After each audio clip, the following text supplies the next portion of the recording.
Balance para hablar acerca de la nueva ley de inocencia fiscal. Hoy me acompañan Guillermo Pérez y Sebastián Mancuso del grupo GNP.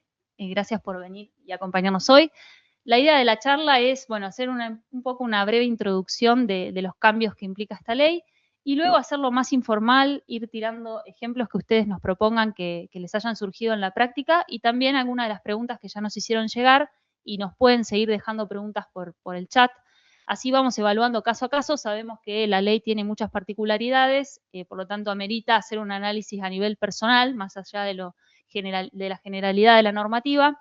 Pero bueno, sin mucho más preámbulo, no sé si alguno quiere comenzar haciendo una breve introducción de los cambios que introduce, que implican. ¿Querés empezar vos, Guillermo, con esa parte? Bueno, buenas tardes a todos. Hay un paquete o un conjunto de normas que exceden a la ley de inocencia fiscal. La ley de inocencia fiscal vino a complementar una cantidad de resoluciones y decretos que fueron apareciendo desde la mitad del año pasado para ahora. Y básicamente el objetivo de este conjunto de normas, que lo termina, digamos, la frutilla del postre es la ley de inocencia fiscal, es lograr que muchos como dice la prensa, muchos de los dólares que están en el colchón vayan a parar a la economía real y de esa manera reactivar el nivel económico real argentino. No es que, y después lo que hay es un cambio de paradigma muy importante. Hasta antes de esta norma, el contribuyente siempre era culpable hasta que probara lo contrario, digamos. Esta norma parte de la base de que el contribuyente no es culpable, excepto que se pruebe lo contrario. Esto es un cambio cultural muy importante, que no es solamente para ARCA, es para nosotros también, porque ARCA veía al contribuyente como culpable, ¿sí? O como una persona que había, sospechoso por lo menos. Y a partir de ahí la otra persona tenía que demostrar que era inocente. Y nosotros mismos, culturalmente, estamos preparados para ese modus operandi, porque claro, de alguna manera nosotros nos preparamos para defender a la persona de que era inocente, no de que era culpable. Y todo eso tiene que cambiar, porque estas normas, porque de vuelta es un conjunto de normas, que lo que han hecho es básicamente flexibilizar muchas cosas. Por ejemplo, había un montón de regímenes de información que ahora quedaron derogados. Había un montón de regímenes de información que tenían topes de información con montos muy bajitos y ahora son montos mucho más altos. Quiere decir que ARCA empieza a tener mucha menos información de los contribuyentes. Y la cosa más importante de todas, en las cuales sí la ley de inocencia fiscal aportó mucho, es el régimen de impuesto a las ganancias simplificado. Régimen del cual yo, antes de la ley de inocencia fiscal, era absolutamente pesimista, no quería saber nada con eso, jamás. Yo le iba a decir a un cliente mío, pon en manos de ARCA que te haga tu liquidación. Pero ¿qué sucedió con la ley de inocencia fiscal? La ley de inocencia fiscal agregó un par de cosas muy importantes. La primera es que si yo fuera ese contribuyente y me inscribo en el régimen de impuestos de ganancia simplificado, yo puedo corregir y rectificar esa declaración jurada y no pierdo los beneficios que tiene ese régimen. ¿Y cuáles son los beneficios? Son dos. Uno, muy claro, muy concreto, muy contundente, que es el famoso tapón fiscal. Hay un bloqueo fiscal por 3 años. Vamos a suponer que yo en este año, ahora, antes de que venza la declaración del 2025, que vence en junio próximo, yo me adhiero al régimen de impuestos, impuesto a las ganancias simplificado, por el año base, que va a ser el 2025, y los 2 años anteriores, yo voy a conseguir un tapón fiscal, en la medida que la declaración jurada esté bien y la ARCA no encuentre diferencias significativas. Esto es medio como un déjà vu de lo del blanqueo, que también nos ofrecía un tapón fiscal. Digamos, ¿lo podemos pensar de la misma forma o no sería correcto? Yo te diría, tratando de recordar en detalle las normas del blanqueo, que este tapón fiscal es más amplio, es más contundente. Y el otro tema que da como, es bastante más, ¿no, Sebastián? Sí, es bastante más. sí. Y el otro beneficio que te da es lo que nosotros llamamos un blanqueo encubierto, porque no es un típico blanqueo.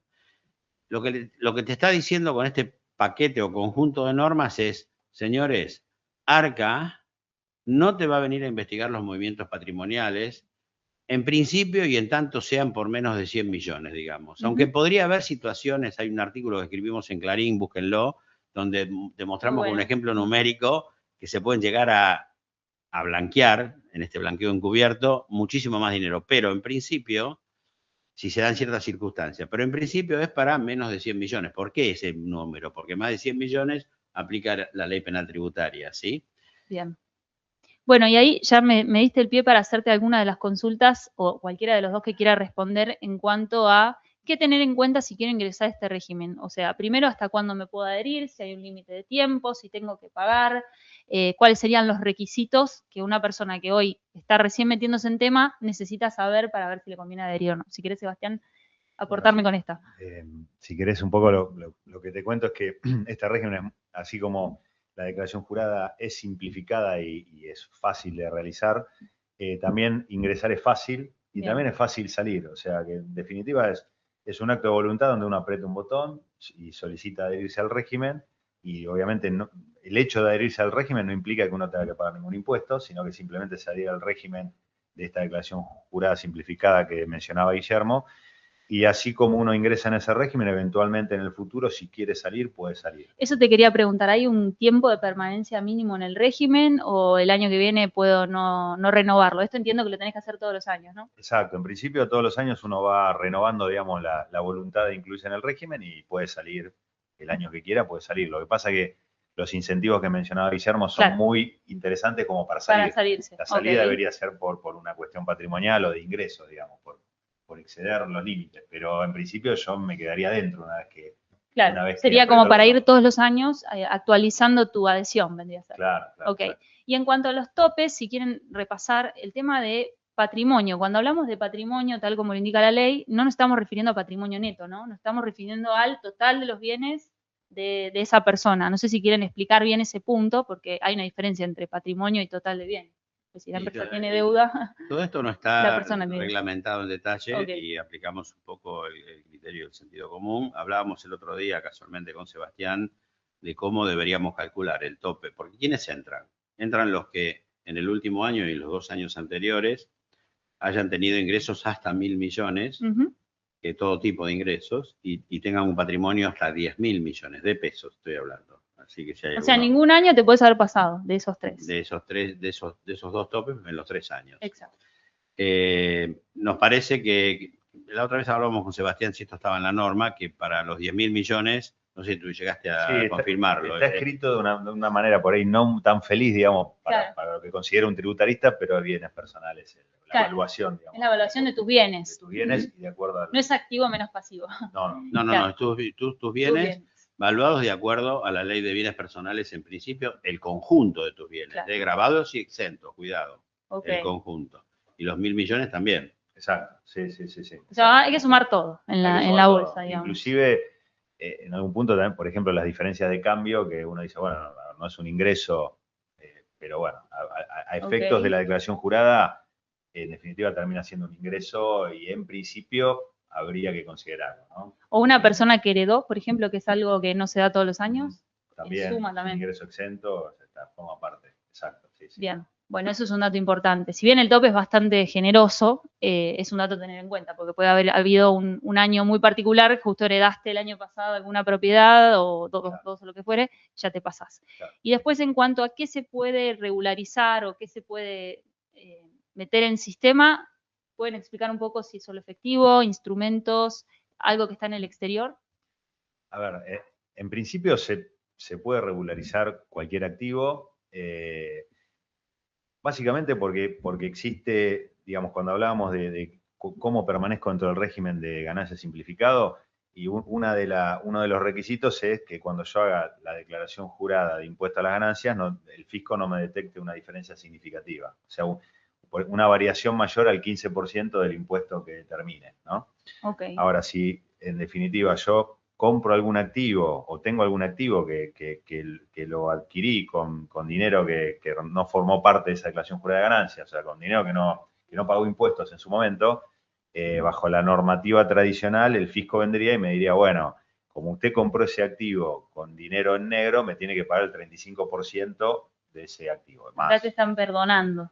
Acá es como que están diciendo, bueno, pero Si pasa eso, en realidad ese impuesto que deberías pagar no forma parte del cómputo del 15% para exceder del límite que me saca del régimen especial. Entonces, en definitiva, en principio, cualquier activo que introduzca, digamos, en mi patrimonio y digamos, no va a formar parte de ese 15%, con lo cual voy a quedar dentro del régimen, entonces tengo un bloqueo fiscal. Pero también hay que tener en cuenta que así como tenemos esa norma dentro de la ganancia simplificada, también hay un articulito que no está incluido en ganancia simplificado, que lo que dice es que cuando uno deposita, digamos, deposita por encima de las ventas del ejercicio, el fisco puede presumir que eso es una venta no declarada y ahí sí hacer un ajuste. Entonces, ahí hay que tener, para mí, la clave es ver si lo que estoy depositando es un stock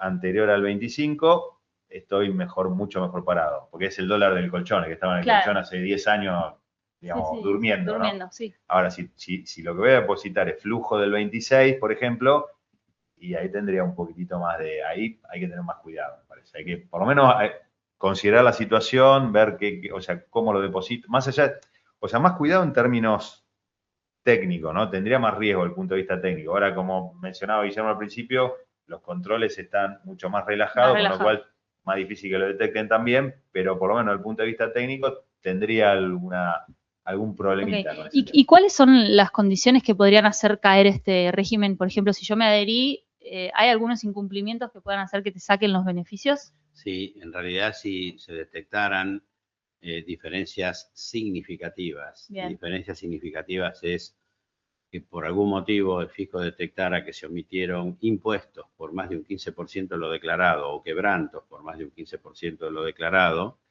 También si hubiera facturas apócrifas, por ejemplo, en ese caso se te cae el beneficio. Y ahí te pueden venir a investigar por los 3 periodos anteriores. Y ahí se te cae y te viene a investigar. Ahora, yo al principio dije que el año pasado no estaba muy convencido de ganancias simplificadas y ahora mejor, y que había 2 factores. Que un factor era el tema de que podés rectificar la declaración jurada que te haga ARCA. El segundo era que yo, cuando criticaba a este sistema el año pasado, me faltaba un elemento más que lo dio la ley de inocencia fiscal, que es que para los que se metan en este sistema no aplica el artículo 18, inciso F de la ley de procedimiento fiscal. ¿Y qué es eso?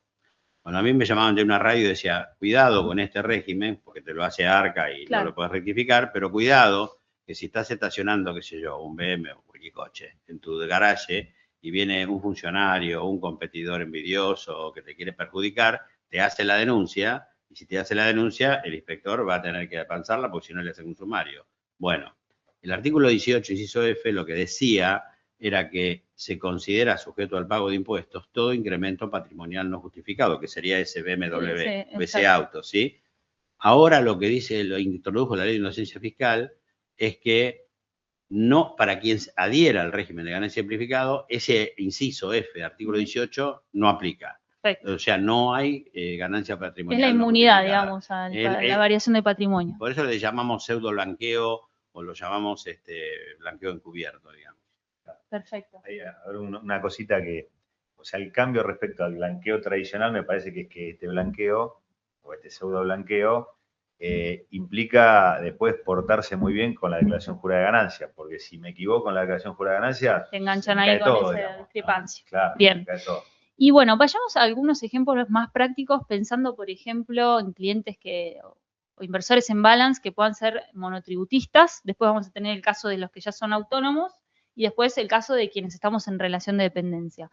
¿Quieren comentarme fácil, digamos, un monotributista, qué tendría que tener en cuenta para, como a nivel muy general, para ver la adhesión al régimen? Después el caso del autónomo y el caso de relación de dependencia. Tips, nada más para los que nos estén escuchando que sean, bueno, monotributo y cada uno de ellos. De hecho, la palabra puede agregar algo puntual. Bueno, a ver, un poco para monotributistas, creo que, o sea, para el que es monotributista puro y duro, digamos, 100% solo monotributo. 100% monotributo, y ahí va a tener que cambiar y va a tener que migrar al régimen general, ¿no? Que eso, migrar al régimen general es pasar por si un monotributista que está en las categorías más altas, que por ahí tiene una tasa efectiva de impuestos del 15% más o menos, claro.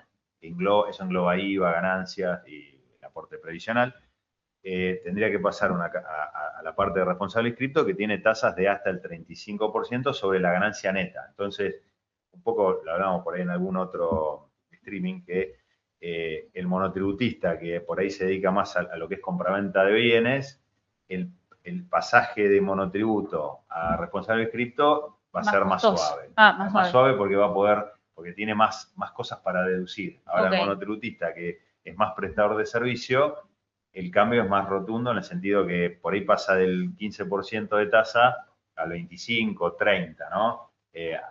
Dependiendo un poco de los montos. Ese sería como el primer tip, y después el segundo es ver cuánto dinero tiene en el colchón, digamos, o cuánto stock tiene de lo que decían ustedes del pseudo blanqueo, ¿no? Exacto. O sea, habría que analizar esas cosas, qué categoría estás, si tenés posibilidad de deducir gastos y qué monto de tu stock no está regularizado. Claro, como una conclusión para el monotributo. Sí, porque está el beneficio intangible de la ley de inocencia fiscal, que hay que ponerle un número y después comparar contra este tema. Bien. Claro.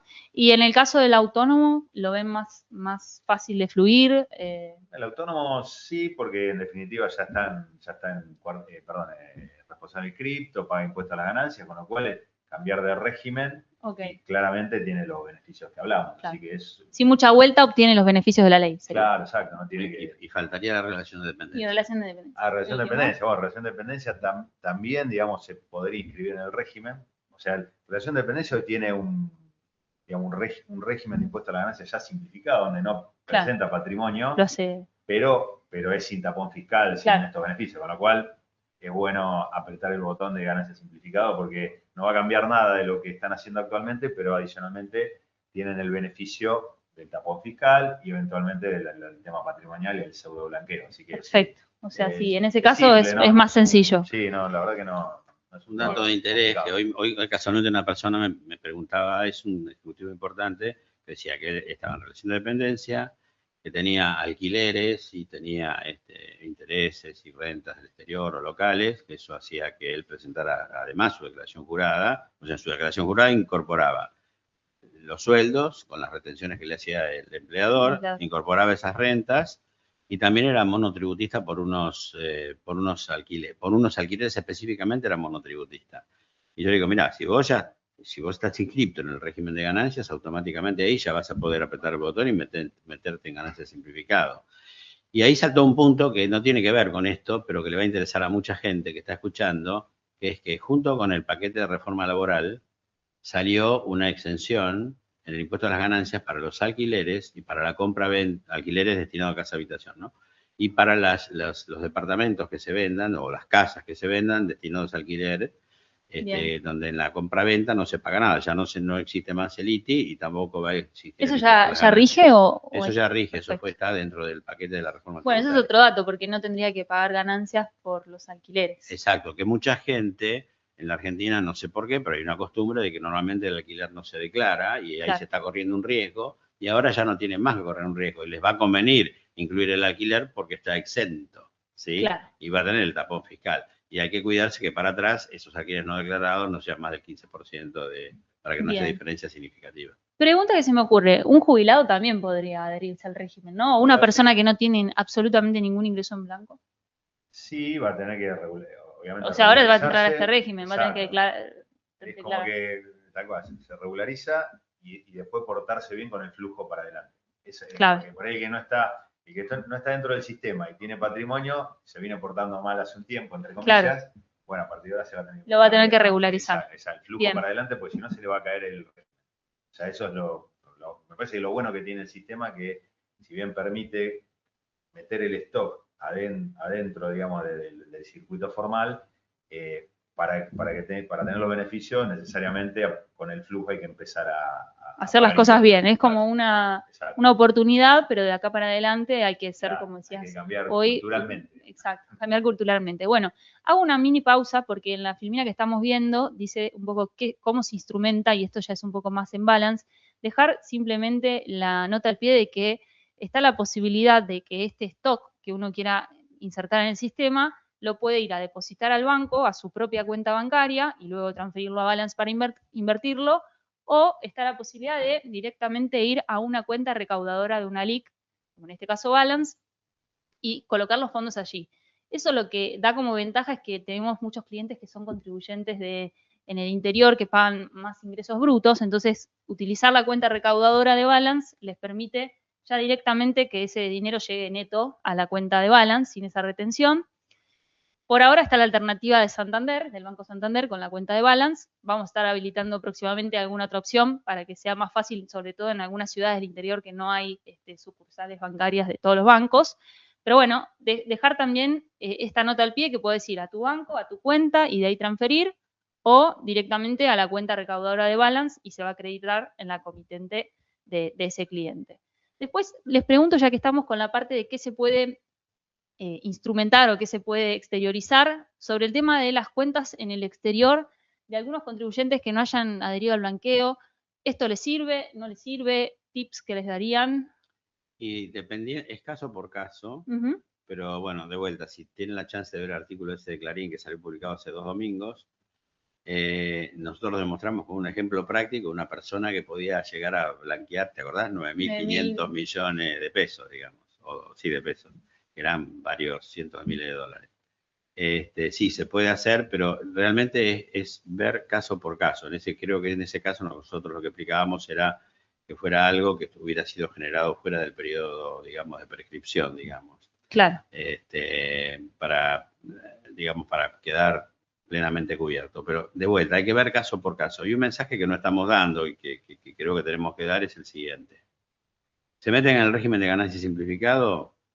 Nuestro fuerte consejo es que sigan haciendo su liquidación de impuestos a las ganancias por 2 motivos. Uno, para corregir la seguramente declaración pro forma que hizo Arca y que va a estar incompleta. Claro. Porque va a tener datos incompletos de la renta de fuente argentina y datos absolutamente incompletos de la renta de fuente extranjera. Entonces hay que hacerlo por ejemplo, si ahí te referís a si un cliente tiene un ADR y cobró dividendos, eso no va a figurar como ingreso, lo va a tener que poner el contribuyente. Claro, el contribuyente es que no va a tener toda la información, claro. Arca. Entonces el contribuyente tiene que hacerla bien y corregirla, rectificarla y hacerla, presentarla bien. Y por el otro motivo es porque el contribuyente al hacer su declaración jurada va a ir haciendo su ecuación patrimonial, que al fisco con la declaración simplificada no se la presenta.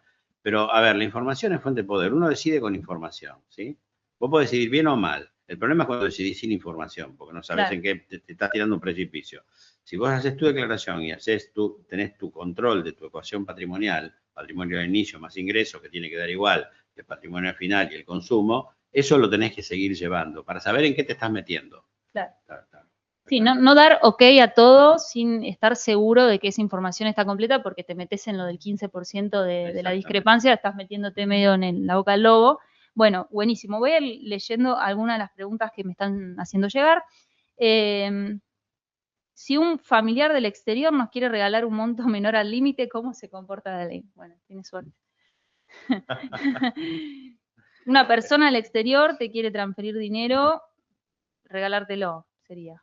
Bueno, rara la pregunta, está justo la primera. Lo que pasa es que entraría más allá, o sea, tal vez ese es el backstage del ingreso de la plata. Claro. En definitiva, más allá que sea, digamos, una donación. Una donación. Que sea, es lo mismo que el billete abajo del colchón. Uno va con ese billete y automáticamente es dinero en negro que uno deposita.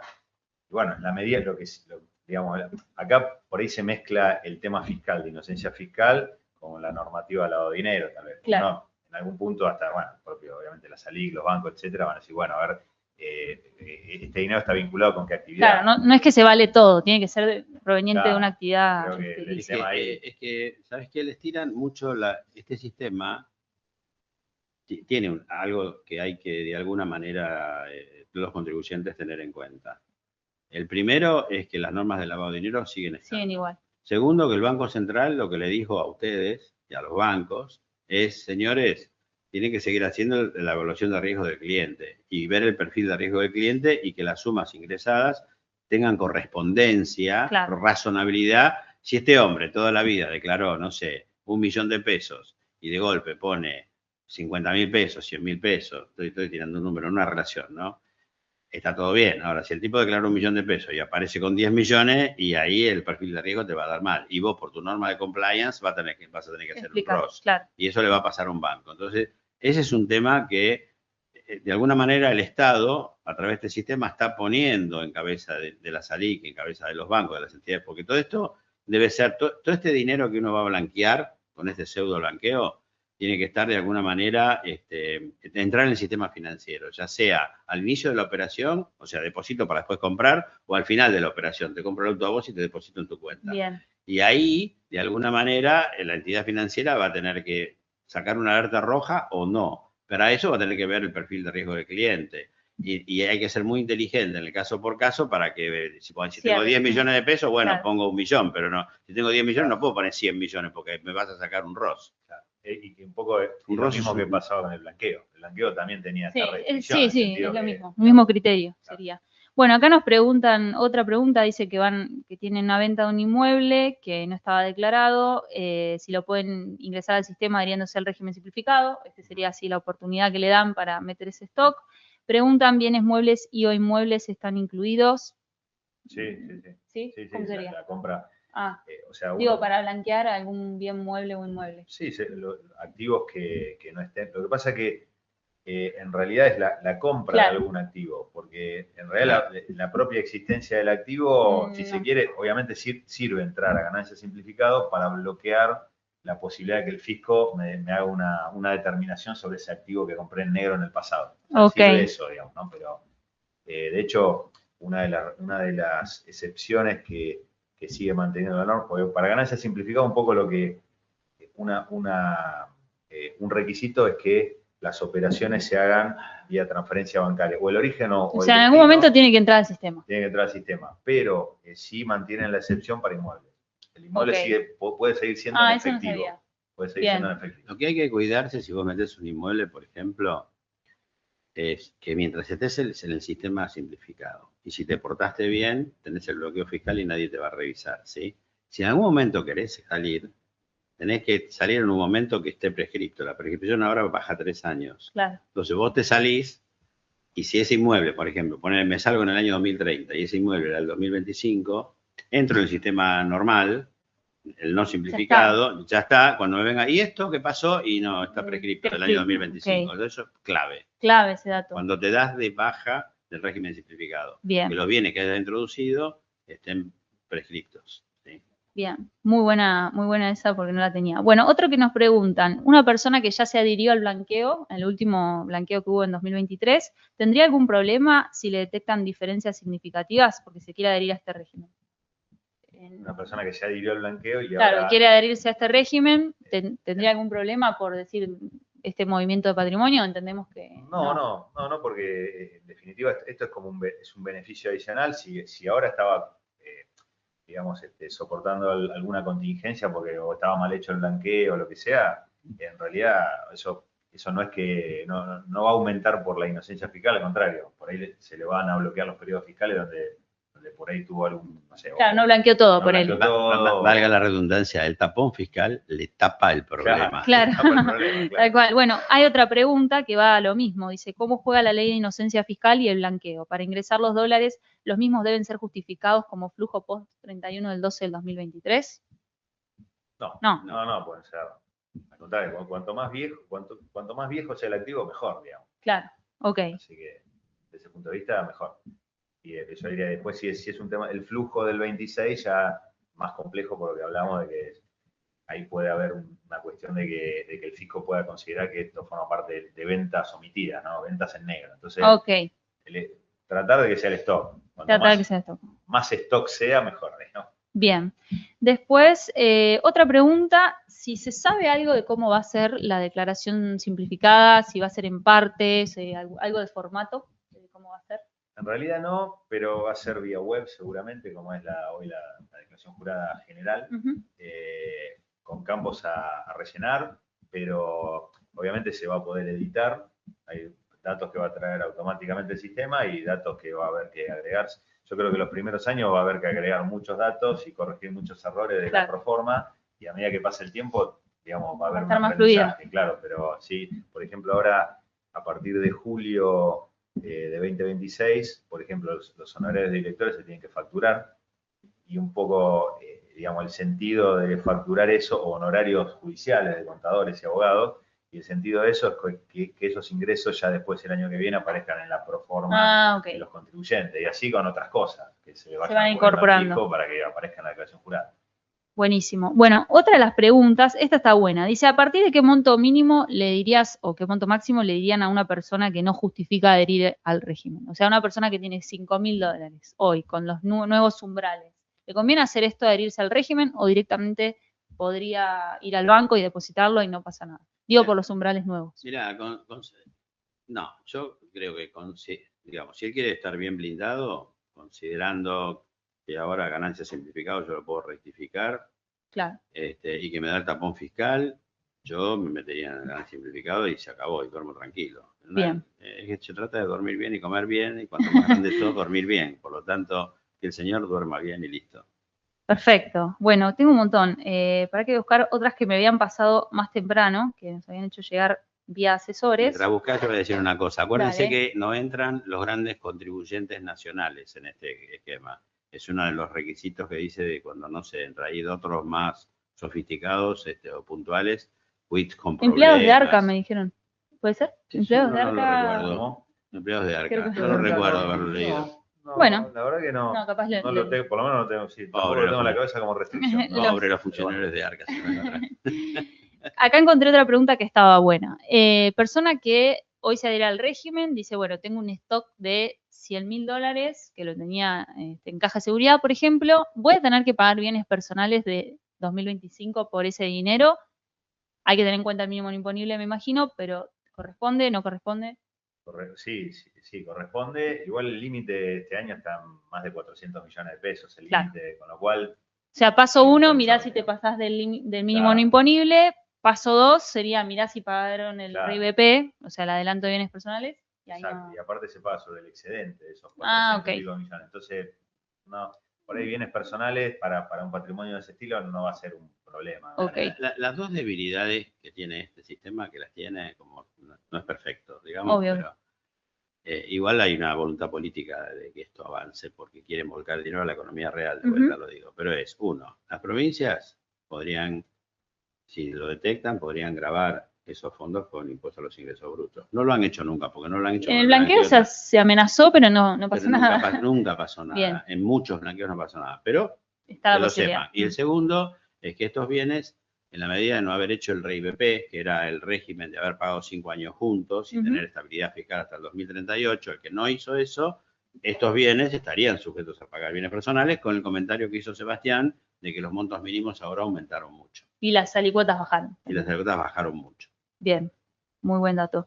Después, acá hay otra pregunta que creo que quedó un poco respondida con la de socio de sociedad. Si una persona es monotributista y está inscripto a la vez, porque tiene dos actividades, ¿hay alguna actividad que se considera primaria o secundaria para determinar que puede adherirse o no? ¿O puede mantener el monotributo y adherirse con la parte de que es inscripto?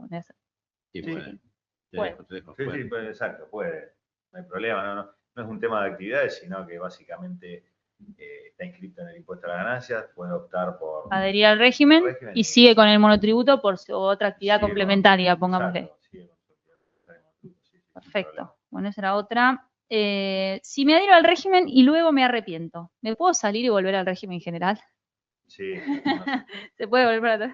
Exactamente. No convendría porque ya te simplifica, pero bueno. Se puede. Ese señor no confía en Arca. No confía. Después otra. ¿Pueden ser depósitos desde el exterior, o sea, una transferencia al banco argentino desde el banco extranjero? ¿O tiene que ser sí o sí desde Argentina? No. Bueno, acá tenemos que es desde el exterior. Exacto, sí, no hay restricciones. Lo que queda con la filmina. Sí. A ver, hay muchas preguntas. ¿Cómo se puede depositar en la LIC? Lo expliqué, pero lo vuelvo a repetir. Tienen dos opciones: ir directamente a la cuenta propia, depositar el dinero y de ahí lo transfieren a Balance, como se hace usualmente. O la opción B, que por el momento está habilitada a través de Banco Santander, donde entran en la aplicación de Balance, generan un código. Esto le piden ayuda a su asesor para que lo ayude con los pasos. Les van a dar un código. Con ese código ustedes van a la caja del banco y dicen quiero depositar en la cuenta de Balance con este número de referencia y listo. De esa manera, como comenté antes, aquellos que tributan, si en el caso que tribute ingresos brutos, bueno, directamente acaba a la caja, a la recaudadora de Balance. Sería como Cuando vas al Rapipago, digo yo, a pagar Metrogas y le decís, quiero pagar esto con efectivo a la cuenta de Metrogas, una cosa parecida con el número de referencia de balance. Dice, si tengo un dinero en el exterior que debió pagar ganancias en otros años y no lo declaré, si lo declaro ahora adhiriendo al régimen, ¿quedo con tapón fiscal para atrás? Creo que esta la respondimos. Sí, sí, tal cual. Sí, exactamente. Tal cual es una buena alternativa. Bueno, acá hay otra que está buena. Dice, una vez que me adherí al régimen, ¿la exteriorización o depósito se hace una sola vez o puedo seguir incorporando fondos en forma regular? Se puede incorporar en forma regular fondos. Ahí, inclusive, eso se puede combinar. Si bien, por un lado, tenemos, o sea, el tema de la regularidad, y me desdigo un poco, ¿no? Con el tema de la regularidad, porque eso me da por ahí un indicio de que o sea, es flujo del negocio de este año que está en negro y que no estoy declarando como ganancia, ¿no? Entonces, ojo con eso, porque de nuevo, o sea, este régimen lo que permite es el stock, o sea, volcar un stock a la formalidad. O sea, si yo meto el flujo del 26 en adelante informal, lo meto a la formalidad, estoy asumiendo un poquitito más de riesgo, porque el fisco puede decir, pará, este flujo que estás metiendo es parte de tu ingreso grabado del 26 que tendría que haber pagado impuesto a las ganancias. Como tenés una diferencia significativa, más del 15, se te cae todo. Okay. Entonces, ojo con el tema de regularidad. No es un blanqueo permanente del flujo. Es un blanqueo, si se quiere, permanente, entre comillas, del stock hacia atrás. Del stock al momento en que optaste por el sistema y te toman como base el año base y los 2 años anteriores que tenés tapón fiscal. Claro. Tiene que ser stock al 31 de diciembre del año por el cual estás optando. Exacto. Bien. Y ahí, si querés, un agregado es, eso es lo que, o sea, la respuesta normativa que podríamos dar. Y después está el tema de que se aumentaron los umbrales de información de ALIX, bancos, al fisco. Entonces, por ahí hasta 100 millones las ALIX no informan, hasta 50 millones de saldo para personas humanas los bancos tampoco informan. Entonces, a ver, si yo meto un flujo de 2, 3 millones por mes, 4, 5, estoy por abajo de los umbrales de información. Claro. No quiere decir que, digamos, que esté haciendo bien las cosas, sino que el fisco tiene menos información. Claro. El tema es que no te pase, que no se produzca una diferencia significativa. La diferencia significativa es que es más de un 15% de lo que declaraste y tenés un problema. Claro. Y además lo que dijo él al principio es que vos te metés en este régimen, pero después tenés que tener un certificado de buena conducta. Tenés que hacer las cosas muy bien, porque si no se te cae el régimen. Claro. Bien, clarísimo. Acá otra pregunta dice, como autónomo, ¿cuánto sería lo máximo que puedo blanquear? En este pseudo blanqueo, pone acá. Creo que está en el ejemplo de la nota que comentaron ustedes, que está muy buena. Si quieren hacer como una conclusión de tu patrimonio, sería 10.000 millones menos tu patrimonio. A ver, ahí hay que ver un poco la situación particular de cada contribuyente, ¿no? Hay que esté en línea, o sea, que esté en línea que esté en línea con la actividad que desarrolla esa persona. En la medida que esté en línea con la actividad que desarrolla esa persona, digamos, no hay un límite para blanquear. Después hay una especie de límite, por ahí que el Banco Central puso en su página web, hablando de los famosos 100 millones de pesos, ¿no? Diciendo, bueno, hasta 100 millones de pesos es como que las ALIX y bancos no están relevados de pedir cualquier tipo de información adicional. Pero eso es efecto un poco de la norma de lavado de dinero. Claro. Pero después, en términos fiscales, a ver, hasta el límite del régimen de ganancia simplificado, si yo no me paso, en principio no tendría problemas si lo que estoy metiendo en el sistema es stock. Bien. No es flujo. Entonces, perfecto. Y de nuevo, que tiene que ver, que esté en relación con actividades lícitas que haga esta persona y que esté en línea con su capacidad económica, etc. Bien. Medio tailor sí, made, es muy subjetivo en base a lo que cada uno tenga declarado como actividad también, claro, ¿no? Claro. O sea, depende. Si tienes un sueldo básico y de repente estás introduciendo mucho dinero al sistema, capaz la primera vez, como tenés este tapón fiscal, zafás, pero de acá a los próximos años no intentes hacerla de mitad blanco, mitad negro, porque quizás puede saltar. Esa sería como la conclusión. Bien, perfecto. Bueno, tengo acá una más, creo. Bueno, no paga ni bienes personales ni ganancias, me tengo que escribir en el régimen simplificado. Bueno, y bienes personales va a tener que ver si lo que decías vos antes, si se pasa del mínimo Eran 400 millones. Más o menos quedará el límite para este año. Genial. Y ahí los llevo un poco más para adelante. Supongamos que la persona decide adherirse y pone estos fondos en el sistema. Acá en la pantalla pusimos como un resumen de instrumentos que están exentos, o sea, por ahí transmitir un poco el mensaje de qué puede hacer una persona con ese dinero sin que le genere una carga adicional en esa declaración, porque después paga ganancia por todo lo que hizo, ¿no? Entonces, ¿qué le sugerirían? Creo que vamos más por el lado de los CDRs, algunos tips, digamos, para las colocaciones. Sí, bueno, hay un poco todo lo que es riesgo argentino, soberano o corporativo, está todo exento de ganancias, o sea, ONs, claro, títulos públicos, nacionales, provinciales, están todos exentos. Y después las acciones también, que coticen acá, los CDR también, o sea que todo lo que es compraventa de acciones también van a quedar exentos. Y después en bienes personales hay un poco más restrictivo, en el sentido que por ahí los títulos públicos sí quedan exentos, las ON no, salvo claro, que sean emisiones en pesos, pero en general no es muy dólares, normal. No es normal que estén en pesos. Y bueno, y acciones no pagan bienes personales porque lo paga la propia acción.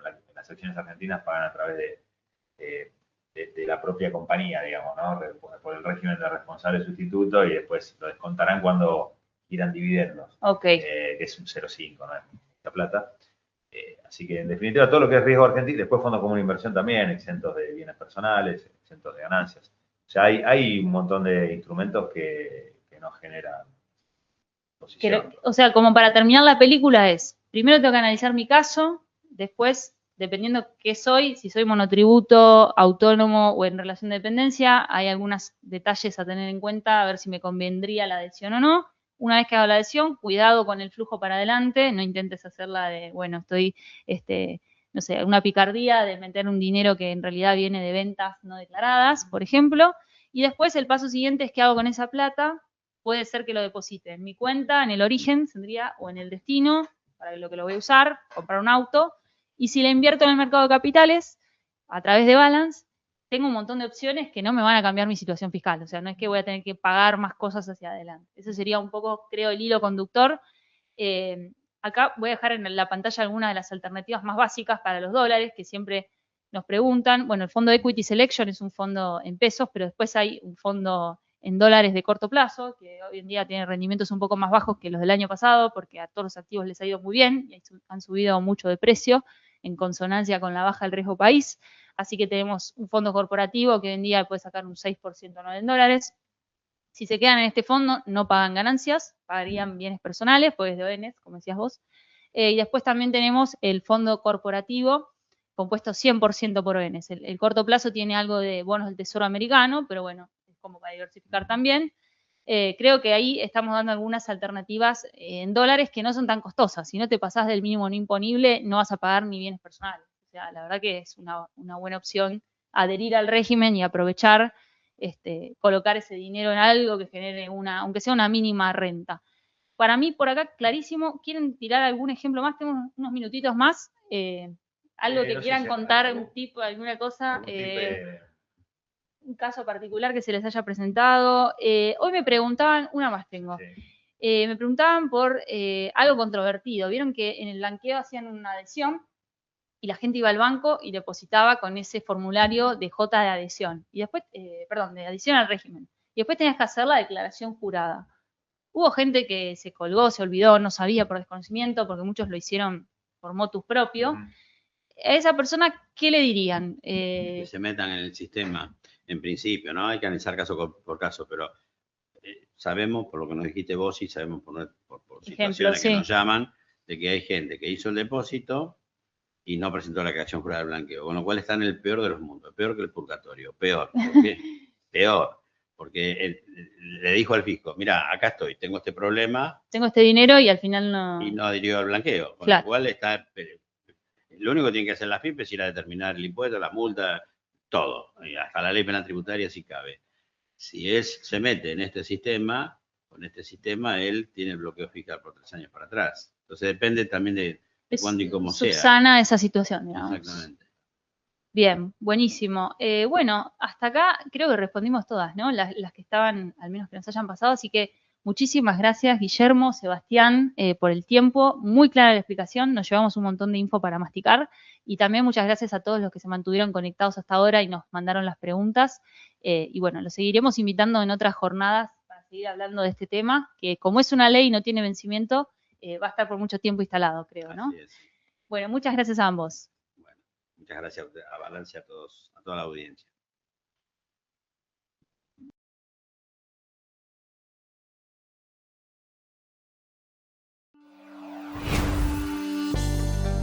Hoy, las reglas de juego cambian muy rápido. En Grupo GNP estamos preparados para estos cambios. Innovamos. Grupo GNP, expertos en servicios integrales de impuestos. Desarrollamos estrategias fiscales para potenciar los resultados empresariales y cuidar los patrimonios individuales. Reconocidos y premiados a nivel internacional por nuestra trayectoria y experiencia. Grupo GNP, tus aliados estratégicos.